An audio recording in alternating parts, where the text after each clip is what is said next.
So students, last lecture में हम लोगों ने क्या पढ़ा? लास्ट वीडियो भेजा था मैंने, आप लोगों ने जो थ्रू किया होगा एंटीवायरल खत्म हो गया हमारा chapter. Now we will start our new chapter that is anti hyperlipidemia या फिर एंटी हाइपर प्रोटीनीमिया। उन दोनों का भी मीनिंग एक ही होता है, because lipoproteinemia means lipoprotein, it is related to only lipid. ठीक है, so we will start that chapter today. मैंने ऑफलाइन स्टूडेंट को पढ़ाया था, that's why I make this video for Murugesh, क्योंकि उसने ये लेक्चर अटेंड नहीं किया, that's why I am making video for him. बाकियों के लिए भी एक रिवीजन हो जाएगा, सो एक बार गो थ्रू करना है। ठीक है, so we will start with the anti hyperlipidemia. Now what is lipid? What is lipid? Lipid किसके रिलेटेड रहता है? Lipid means it is the fat that is formed in our body, it's called as a lipid. जो fat form में रहता है हमारी body में उसको बोलते हैं लिपिड। पर अपने बॉडी में लिपिड ट्राइग्लिसराइड होते हैं। क्या होते हैं? ट्राइग्लिसराइड्स। और ट्राइग्लिसराइड्स कैसे फॉर्म होते हैं? When fatty acid plus glycerol react with each other to form a triglyceride, this is a triglyceride. ठीक है, glycerol plus fatty acid forms a triglyceride. समझ गए? और ये ट्राइग्लिसराइड्स हमारे बॉडी में स्टोर होते हैं in the form of like this shape. ठीक है, ऐसे शेप में ये फॉर्म होते हैं।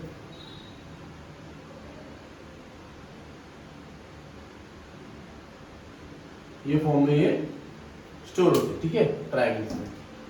तो triglycerides are basically simplest form of fat. क्या है? सिंपलेस्ट फॉर्म ऑफ फैट, याद रखना। So triglyceride help in various process, like वो एक टाइप के स्कैवेंजर्स होते हैं और वो प्लाज्मा मेम्ब्रेन में काम आते हैं। प्लाज्मा मेम्ब्रेन पता ही होगा, प्लाज्मा मेम्ब्रेन में अपना कोलेस्ट्रॉल होता है, तो उसका फॉर्मेशन में हेल्प करते हैं triglycerides. So this triglycerides are very useful for our body. But आपको पता है कोई चीज ज्यादा हो जाए तो हार्मफुल होती है, तो दैट्स व्हाई ये ट्राइग्लिसराइड्स जब बढ़ जाते हैं एंड कोलेस्ट्रॉल जब बढ़ जाता है तो it's will effect our body itself. Now दो तरीके की चीजें हो जाती है, एक होता है आर्टेरियोस्क्लेरोसिस एंड एक होता है अथेरोस्क्लेरोसिस। क्या होता है? Atherosclerosis and arteriosclerosis. आर्टेरियोस्क्लेरोसिस क्या होता है? इट इज इलास्टिसिटी जब आर्टरी की चली जाती है उसको बोलते हैं आर्टेरियोस्क्लेरोसिस। मतलब अपना आर्टरी जैसे मूव करता है ना, ऐसे ब्लड जाता है तो अंदर से, मतलब बेसिकली आर्टरी ऐसा रहता है एंड जब ब्लड पास होता है तो वो ऐसे ऐसे करके जाता है, तो मतलब इलास्टिक है। बट वो इलास्टिसिटी जब आर्टरी की चली जाती है तो उसको बोलते हैं आर्टेरियोस्क्लेरोसिस। और अथेरोस्क्लेरोसिस जो है वो रिलेटेड रहता है लिपिड के। जब लिपिड डिपोजिशन हो जाएगा, जैसे कि समझो ये हमारा ब्लड वेसल है, इसे ना ब्लड वेसल, और जब ब्लड वेसल में से ब्लड पास हो रहा है बट उधर हमारा सा एक लिपिड का लेयर ऐसे भर जाएगा, तो उससे क्या होगा कि ये एरिया जो है वो नैरोइंग हो जाएगा। नैरो हो जाएगा तो मतलब क्या हो जाएगा? ब्लड प्रेशर बढ़ जाएगा। ब्लड प्रेशर बढ़ जाएगा तो मतलब क्या? It will lead to the different diseases. तो ये है अथेरोस्क्लेरोसिस, मतलब it is a blockage in artery by the help of deposition of lipid. अभी लिपिड डिपॉजिट कैसे होता है?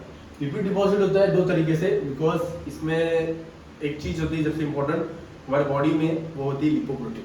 लिपोप्रोटीन जो होते हैं, लिपिड रहता है ना, लिपिड उसके अराउंड छोटे छोटे प्रोटीन का लेयर फॉर्मेशन होता है, उसको बोलते हैं लिपोप्रोटीन। क्या बोलते हैं उसे? लिपोप्रोटीन। तो ये लिपोप्रोटीन जो रहते हैं वो बेसिकली फॉर्म करते हैं ये दो चीज, एक होता है VLDL, एक होता है LDL। very low density lipoprotein and low density lipoprotein and HDL means high density lipoprotein। so ये जो VLDL है ये बेसिकली क्या करता है कि जहाँ wounds या फिर कट फुट गया है तो वहाँ काम आता है VLDL फॉर, उससे बोल सकते हैं कि एक टाइप ऑफ प्लास्टर जैसे होता है ना, वैसे काम करने के। बट जब VLDL रिड्यूस हो जाते हैं, जो लेस हार्मफुल होते हैं, पर जब वो रिड्यूस हो जाते हैं, रिड्यूस मतलब कम हो जाते हैं, तो वो फॉर्म होते हैं लो डेंसिटी लिपोप्रोटीन। क्या करते हैं? Low density lipoprotein. और ये लो डेंसिटी प्रोटीन को ही बोलते हैं बैड कोलेस्ट्रॉल। क्या बोलते हैं? Bad cholesterol. ये बेसिकली जाके डिपॉजिट हो जाता है हमारे ब्लड वेसल्स में। अगर वुंड देखोगे, ऐसे समझो इधर वुंड हो गया, मतलब कट गया, तो उधर आपको जाके ये बैड कोलेस्ट्रॉल डिपॉजिट होगा और वो अपना खुद का एक बहुत बड़ा एक मोटा सा वो बनाएगा, ऑब्स्ट्रक्शन बनाएगा। ऑब्स्ट्रक्शन बनाने की वजह से क्या होगा? ये ब्लड फ्लो जो इजी हो रहा था वो ब्लड फ्लो कम होगा। ब्लड फ्लो कम होगा तो यहाँ प्रेशर बढ़ेगा, और प्रेशर जब बढ़ेगा तो ब्लड प्रेशर बढ़ेगा। ब्लड प्रेशर बढ़ेगा तो हार्ट के ऊपर इफेक्ट पड़ेगा, हार्ट के ऊपर इफेक्ट पड़ेगा तो हार्ट अटैक आ सकता है। This is the way that LDL work. तो दैट इसके लिए ये कम हो बॉडी में, इसीलिए हम लोग एंटी हाइपरलिपिडेमिक ड्रग्स देते हैं। और ये HDL एक अच्छा है क्योंकि ये गुड कोलेस्ट्रॉल है, मतलब ये क्या करता है, ये कभी भी जो अनवांटेड फैट जमा हो जाते हैं हमारे ब्लड वेसल में, उस फैट को खत्म करता है, मतलब बेसिकली उठा के लेके जाता है लीवर में, लीवर डिस्टर्ब करता है। तो ये क्या करता है, ये ऐसा आएगा, चलो चलो चलो चलो चलो चलो हमको लेके जाना है, एक्स्ट्रा जो लिपिड बना है वो लिपिड को लेगा, ऐसा एक्स्ट्रा लिपिड को लेके जाके लीवर में दे देगा, और लीवर में जब दे देगा तो लीवर ब्रेक डाउन करता है उसका बेसिकली। तो ऐसा काम करता है HDL। और LDL is very bad, that's why it's called as a bad cholesterol, मतलब वो बहुत ही ज्यादा अनवांटेड इफेक्ट देता है हमारे बॉडी में। समझ में आया? ये थोड़ा सा जनरल आइडिया दिया, बिकॉज ड्रग पढ़ने से पहले हमको समझ में आना चाहिए हम क्यों पढ़ रहे हैं ड्रग, ठीक है। तो ये डिसीज होती है LDL, VLDL एंड HDL, समझ गया। सो इसमें हमें दो ड्रग पढ़ना है, बेसिकली दो क्लासेस, एक है HMG कोरिडेक्टेस और एक है HMG कोरिडेक्टेस और एक है फिब्रेट्स, क्या फिब्रेट्स, ठीक है। पहले हम HMG कोरिडेक्टेस पढ़ेंगे, देन हम पढ़ेंगे फिब्रेट्स। जो HMG कोरिडेक्टेस इनहिबिटर्स होते हैं, इनका नाम में ज्यादा करके स्टैटिन्स होता है। क्या होता है? स्टैटिन, उनका एंडिंग स्टैटिन्स होता है, उनका एंडिंग स्टैटिन्स होता है, जैसे कि नाम पढ़े ना, अट्रोवास्टैटिन, रोजुवास्टैटिन, ये सब ड्रग है HMG कोरिडेक्टेस इनहिबिटर्स, उनके एंडिंग में आते हैं स्टैटिन्स। अभी स्टैटिन्स क्या करते हैं, बेसिकली HMG को पहली बात तो हमारे बॉडी में जो पढ़ा है, तुमने बायोकेमिस्ट्री में शायद पढ़ा होगा, बायोकेमिस्ट्री में एक चैप्टर था, याद है? उस चैप्टर का नाम था लिपिड्स, चैप्टर नाम लिपिड्स है, जिसमें बीटा ऑक्सीडेशन पढ़ा था हम लोगों ने। उसके बाद उसमें एक आगे पढ़ोगे तो उसमें फॉर्मेशन ऑफ कोलेस्ट्रॉल था, क्या था? फॉर्मेशन ऑफ कोलेस्ट्रॉल, हमारे बॉडी में कोलेस्ट्रॉल कैसे बनता है, तो उसके लिए ये प्रोसेस होता था कि ग्लूटामेट प्लस मतलब activating agent plus glutamate form करते थे HMG, फिर HMG से बनता था HMG कोए, फिर HMG कोए से बनता था मेवालोनेट, ठीक है। तो ये मेवालोनेट लास्ट में जाके बनता था कोलेस्ट्रॉल, क्या बनता था? कोलेस्ट्रॉल। तो ये जो इंपॉर्टेंट स्टेप होता है ना कोलेस्ट्रॉल फॉर्मेशन का, उसको ही हमने अगर कम कर दिया तो क्या होगा, कोलेस्ट्रॉल का लेवल खुद ब खुद खत्म हो जाएगा हमारे बॉडी में। दैट इज जब कोलेस्ट्रॉल का लेवल कम हो जाएगा तो ये LDL VLDL बनेंगे क्या? नहीं बनेंगे ज्यादा, उससे क्या होगा, कम VLDL LDL बनेंगे। That means it will help in the depression of that lipid production, ठीक है। तो हम लोग इसी एंजाइम को हम लोग इनहिबिट करते हैं, मतलब HMG को रिडक्टर्स को बंद कर देंगे तो ये प्रोसेस ही नहीं होगा, ये प्रोसेस नहीं होगा, कोलेस्ट्रॉल नहीं बनेगा, कोलेस्ट्रॉल नहीं बनेगा तो ये सब नहीं बनेंगे। तो this is the mechanism of HMG को रिडक्टेज इनहिबिटर, वो बेसिकली रिडक्टेज एंजाइम को इनहिबिट करते हैं, ठीक है। इतना समझ में आया? देन आता है SAR में आता है हमारा, बेसिकली ये मेवालोनेट के जैसे ही स्ट्रक्चर है, मेवालोनेट का भी 7 कार्बन का ही स्ट्रक्चर होता है, वैसे ही स्ट्रक्चर। बस यहाँ ध्यान दो कि ये जो नंबरिंग दी है, यहाँ पे फर्स्ट नंबरिंग है, second, third, fourth, fifth, sixth, seven, याद रखना चाहिए, सिंगलिंग सिस्टम है। पहला पॉइंट क्या है, 3,5 hydroxyl and carboxylate group is essential for work, मतलब ये और ये जरूरी है और ये भी जरूरी है, ठीक है। That is means it is useful for its work, ठीक है। देन उसके बाद C3 and C5 stereochemistry are important. C3 and C5 are the stereochemistry, क्या होता है, with the change in their special arrangement इसमें, जैसे कि RNS ENZ पढ़ा था ना, RNS कॉन्फ़िगरेशन, वैसे ही स्टीरियोकेमिस्ट्री। तो RNS केमिस्ट्री कौन सा है, R है कि S है, वो चेक करना जरूरी है, बिकॉज़ उसके ऊपर भी डिपेंड करता है उसकी एक्टिविटी। जैसे कि एग्जांपल है lovastatin, 3R and 5R are active, 3 and 5R R रहेंगे जब वो तब एक्टिव रहेंगे, तो S रहेगा तो इनएक्टिव, ठीक है।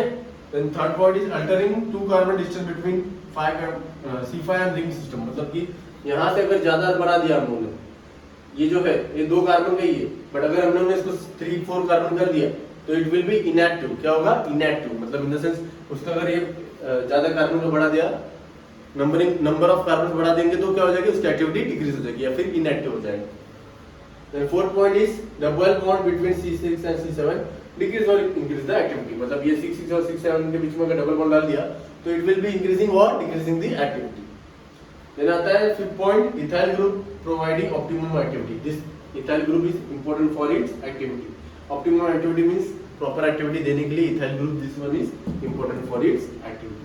तो ये 5 पॉइंट याद रखना आपको SAR का अच्छे से, और तुमको मैकेनिज्म आना चाहिए कि क्या समझ, क्या किस लिए यूज कर रहे हैं हम लोग और क्या है ये बेसिकली लिपिड एंड ग्लिसराइड, इतना समझा आपको, ठीक है। अब आगे हम पढ़ेंगे एक एक ड्रग अच्छे से।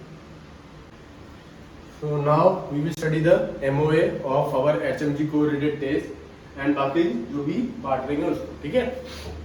नाउ व्हाट इज एमओए, मतलब मैकेनिज्म ऑफ एक्शन। पहले तो मैंने पहले बता दिया आपको कि inhibition of biosynthesis of cholesterol, basically inhibit HMG CoA reductase enzyme, उसके वजह से क्या कोलेस्ट्रॉल नहीं बनेगा। तो मतलब बायोसिंथेसिस ऑफ कोलेस्ट्रॉल को पहला काम क्या है उसका, इनहिबिशन करना। दूसरा काम क्या है, enhancement of receptor mediated LDL reuptake, मतलब क्या करेगा ये एनहांस करेगा रिसेप्टर को, सो दैट वो जो एलडीएल लो डेंसिटी लिपोप्रोटीन बचा है उसको रीअपटेक करके उसको लीवर थ्रू पास करें, ठीक है, लीवर को पास करें, सो दैट वहां डिस्ट्रक्शन हो पाए। मतलब क्या होगा, सेल जो रिसेप्टर मीडिएटेड एलडीएल रहेगा उसको अपटेक रीअपटेक कर देंगे और उसको डिस्ट्रॉय करेंगे। This is the mechanism second. तो मतलब क्या होगा, एलडीएल का लेवल भी कम हो जाएगा ब्लड से। देन एक और कर सकते हैं कि वीएलडीएल के प्रिकर्सर्स को ही बंद कर दें। वीएलडीएल जो बनाने वाले प्रिकर्सर्स है उनको ही बंद कर देंगे तो क्या हो जाएगा, वीएलडीएल नहीं बनेगा, वीएलडीएल नहीं बनेगा तो एलडीएल भी नहीं बनेगा। तो बेसिकली वीएलडीएल के जो प्रिकर्सर्स है उनको ही इनहिबिट कर देंगे। ये तीसरा पॉइंट है। इस ओवरऑल की वजह से ब्लड का कोलेस्ट्रॉल कम हो जाएगा। तो ये 3 तरीके से होता है mechanism of HMG CoA reductase. तो इसमें मैंने आपको बोला है लास्ट में ड्रग के हर ड्रग के लास्ट में क्या लिखना है, स्टैटिन। तो पहले क्या है, लोअर स्टैटिन। लोअर स्टैटिन का स्ट्रक्चर ये है। देखो मैं ड्रग स्ट्रक्चर का हर स्ट्रक्चर का ड्रग मतलब हर ड्रग का स्ट्रक्चर नहीं बना सकता, बिकॉज आप जानते हो वीडियो भी बनाना होता है, दैट्स व्हाई। तो बहुत सारे जो इंपॉर्टेंट ड्रग्स रहते हैं ना उनका ही बनाता हूँ स्ट्रक्चर, और जो रहेगा वो आपको नोट्स प्रोवाइड किया उसमें से आपको देखना है, ठीक है। तो फर्स्ट है लोअर स्टैटिन, बहुत इंपॉर्टेंट है बिकॉज ये प्रोड्रग है। क्या है, प्रोड्रग मतलब क्या, ये जब बॉडी में जाके मेटाबोलाइज होगा तो इसका एक्टिव फॉर्म बनेगा। तो लाइक दैट ये है प्रोड्रग। इसका प्रोड्रग को अगर हम लोगों ने मतलब कि मेटाबोलाइज किया तो इसका एक्टिव फॉर्म बने, ठीक है। ये एक्टिव फॉर्म नहीं है, ठीक है, ये वाला this is the atorvastatin structure. Active form नहीं है, याद रखना। एक्टिव फॉर्म को मैंने स्ट्रक्चर नहीं बनाया, वो बुक में दिया है, आप you have to go through that, ठीक है। तो सेकंड इज लिमोस्टैटिन जो है एक टाइप का वो भी ड्रग है, हेल्प करता है। It is same like lovastatin. Then आता है एट्रोवास्टैटिन। एट्रोवास्टैटिन का स्ट्रक्चर ये है, ये ज्यादा करके आजकल मार्केट में बहुत मैन्युफैक्चर होता है। और एक होता है रोजुआस्टैटिन। रोजुआस्टैटिन भी बहुत मार्केट में मैन्युफैक्चर होता है। ये 2 ड्रग आजकल मार्केट में चल रहे हैं, ठीक है। तो रोजुआस्टैटिन बनाने वाला लाइक माइक्रोलैब से, माइक्रोलैब अपना रोजुआस्टैटिन बनाता है ब्लड कोलेस्ट्रॉल कम करने के लिए। आपने देखा होगा माइक्रोलैब्स के बहुत सारे टैबलेट्स होते हैं रिलेटेड टू द रोजुआस्टैटिन, ठीक है। तो ये जनरल नॉलेज है, सो दैट कि आपको पता रहना चाहिए कौन कौन सा ड्रग बनाता है। ये ज्यादा करके मेरे को लगता है डॉक्टर रेड्डी या फिर उसके रिलेटेड कंपनियां है, जैसे कि डॉक्टर रेड्डी हो गया, फिर उसके बाद Cipla, they are making atorvastatin, ठीक है, समझ गया। So this is the HMG CoA reductase के drugs example. You have to go through the book, structures बनाना है अच्छे से, सबका बनाना है, जिसका नाम लिखा वो आपको बुक से बनाना है, ठीक है। तो ये था हमारा एचएमजी को रिडक्टेज। इसके बाद एक और ड्रग है जो एक्सेप्शनल है, जो ज्यादा करके दिया जाता है for the lowering the blood cholesterol, तो वो है एजिडिमाइड। एजिडिमाइड इसका स्ट्रक्चर ये है, एजिडिमाइड का स्ट्रक्चर ये है। ये बेसिकली क्या करता है, inhibit the absorption of dietary cholesterol. मतलब क्या, अब खाने से पहले ये दवा खाओगे, खाना खाने से पहले ये दवा खाओगे, फिर खाना खाने के बाद आपको जब खाना खा लोगे तो आपका डायट्री में जो कोलेस्ट्रॉल होगा, डायट्री खाना पता है ना आपको, ज्यादा लिपिडिक खाना खाते हो, जैसे कि तेल में भरा हुआ खाते हो, जैसे कि फॉर एग्जांपल ले लो पापड़, उसके बाद भजिया, ये सब तुम खाते जो उसमें कोलेस्ट्रॉल ज्यादा होता है, मीन्स क्या उसमें तेल ज्यादा होता है, तो उसके वजह से उसमें डायरेक्टली कोलेस्ट्रॉल ज्यादा होता है। तो उसको ना हम लोग एब्जॉर्ब करें, ये हेल्प करता है, मतलब एब्जॉर्ब भी करने के लिए हेल्प, मतलब बंद कर देता है। बेसिकली कोलेस्ट्रॉल का जो डायट्री में जो खाने में कोलेस्ट्रॉल रहेगा ना उसको ही बंद कर देगा एब्जॉर्ब करना बॉडी में। तो मतलब क्या है, बाहर से ये कोलेस्ट्रॉल अंदर नहीं आएगा खाने के थ्रू, तो ये क्या होगा, प्लाज्मा कोलेस्ट्रॉल कम हो जाएगा, मतलब खाने में जो कोलेस्ट्रॉल है उसको अंदर नहीं लिया। ये कैसे काम करता है, bind to the specific transport protein located in the wall of intestine. Intestine में ये लोग प्रेजेंट रहते हैं, जो उसको जाके बाइंड हो जाता है। तो वो क्या करता है, ये बाइंड हो जाता है तो कोलेस्ट्रॉल को जाने के लिए जगह नहीं देगा, कोलेस्ट्रॉल नहीं जा पाएगा, तो कोलेस्ट्रॉल जो रहेगा डायट्री का कोलेस्ट्रॉल वो वेस्ट प्रोडक्ट में अपने बॉडी से निकल जाएगा, वो एब्जॉर्ब ही नहीं होगा हमारे बॉडी में, समझ गए। That is the way acetamide work, ठीक है, समझ में। नेक्स्ट आता है फिब्रेट्स, बहुत इंपॉर्टेंट है। फिब्रेट्स बहुत ज्यादा करके पूछा जाता है क्वेश्चन से। फिब्रेट्स के भी लास्ट में एंडिंग में उनके फिब्रेट लगाना होता है। क्या लगाना होता है, फिब्रेट, ठीक है। इसका थोड़ा शॉर्ट फॉर्म में स्ट्रक्चर का कैसा होता है, इसमें एक एरोमेटिक रिंग रहती है जो इंपॉर्टेंट है, जिसमें अगर पी सब्स्टिट्यूशन क्लोरीन रहेगा तो वो बहुत ज्यादा अच्छा एक्टिविटी देगा, लॉन्ग हाफ लाइफ देगा, ऐसा काम करेगा, ठीक है। तो इसमें ऑक्सीजन बीच में होता है। देन आता है space grouper. Space grouper group मतलब जो मिथाइल, इथाइल या फिर अल्किल के चेन होंगे, अल्काइल के चेन होंगे, वो बहुत इंपॉर्टेंट होंगे फॉर एक्टिविटी। तो उसमें सबसे ज्यादा यूज हुआ अल्काइल चेन है, एन प्रोपाइल मतलब क्या, प्रोपाइल मतलब प्रोपेन का जो 3 कार्बन का ग्रुप रहेगा यहाँ वो अच्छा रहेगा फॉर एक्टिविटी, ठीक है समझ लो। देन आता है आइसोब्यूटाइल ग्रुप, मतलब आइसो क्यों बोला, बिकॉज सेकंड कार्बन को अटैच है हमारा carboxyl group, that's why it is called as isobutyl group, समझा। तो isobutyl group is the most important part of this structure because it is essential for its activity, समझ गए। ये 3 point important है, इसको हर एग्जाम में पूछा जाता है, तो ये याद अच्छे से करना, शॉर्टकट है। देन इसके एमओए 2 तरीके का होता है, एक ये होता है एक ये लाल में लिखा है, ठीक है। एमओए में क्या आता है, पहले bind to the PPAR alpha. PPAR alpha क्या होता है, it is a peroxisome proliferate activate inhibitor, क्या है, peroxisome proliferator active inhibitor, activate inhibitor, sorry receptor, ठीक है। ये है पेरोक्सिसोम प्रोलिफेरेटर एक्टिवेट रिसेप्टर, ठीक है, ये है पीपीए-आर। तो वो जो है वो हेल्प करता है जीन अल्टरेशन में, ये जो चीज है ना ये हेल्प करता है जीन अल्टरेशन में। जीन अल्टरेशन से वजह से क्या होता है कि जो फैटी एसिड ऑक्सीडेशन होता है ना प्रोसेस को ये बढ़ा देता है बॉडी में बढ़ने की वजह से क्या होता है, फैटी एसिड ऑक्सीडेशन से फैटी एसिड ब्रेक डाउन हो जाएंगे, तो फैटी एसिड ही नहीं रहेंगे तो ट्राइग्लिसराइड बनेगा क्या, मैंने पहले बताया था ट्राइग्लिसराइड में क्या क्या इंपॉर्टेंट है, fatty acid and glycerol. Fatty acid ही नहीं बन पाएगा तो क्या होगा, ग्लिसराइड नहीं बन पाएगा, ट्राइग्लिसराइड नहीं बनेगा, कोलेस्ट्रॉल नहीं बनेगा, ये फिर बाकी आगे बॉडी में ये जमा नहीं होंगे, तो इनहिबिशन ऑफ ट्राइग्लिसराइड प्रोडक्शन, उसकी वजह से क्या होगा, उसकी वजह से कोलेस्ट्रॉल का लेवल कम हो जाएगा और ट्राइग्लिसराइड का लेवल कम हो जाएगा बॉडी में, समझ में आया। ये इनहिबिट कर देते हैं ट्राइग्लिसराइड प्रोडक्शन को, समझ में आया कैसे करते हैं। पीपीआरएस को बाइंड हो जाता है ड्रग, बाइंड होने के बाद क्या करता है, जीन अल्टरेशन करता है, जीन अल्टरेशन की वजह से क्या होता है, फैटी एसिड ऑक्सीडेशन बढ़ा देता है बॉडी में, उसकी वजह से क्या होता है, इनहिबिट कर देता है ट्राइग्लिसराइड प्रोडक्शन, समझ में आया। This is the way fibrates work. Then second आता है it stimulate lipoprotein lipase enzyme, मतलब ये क्या, लिपोप्रोटीन लाइपेज एंजाइम जो है उसको बढ़ा देता है बॉडी में और वो वीएलडीएल का ब्रेक डाउन करने लगता है। वीएलडीएल का ब्रेक डाउन कर देगा तो क्या हो जाएगा, उससे वीएलडीएल का जब ब्रेक डाउन हो जाएगा तो उससे एलडीएल नहीं बनेगा, वीएलडीएल नहीं बनेगा तो उसका कोलेस्ट्रॉल नहीं बढ़ेगा, तो ये 2 मैकेनिज्म यूज करता है फिब्रेट, ठीक है। देन आता है इसमें ड्रग, फर्स्ट है क्लोफिब्रेट। क्लोफिब्रेट एक प्रोड्रग होता है, प्रोड्रग होता है मतलब कि क्लोरीन इसमें अटैच इसलिए बिकॉज तुम्हें को पता है लॉन्ग हाफ टाइम मिलता है, इसलिए क्लोरीन अटैच है। क्लोफिब्रेट बहुत इंपॉर्टेंट है और क्योंकि एक प्रोडक्ट है जब मेटाबोलाइज हो जाएगा तो एक्टिव फॉर्म में कन्वर्ट हो जाएगा, मतलब ये ईस्ट ग्रुप कन्वर्ट हो जाएगा OH, ठीक है।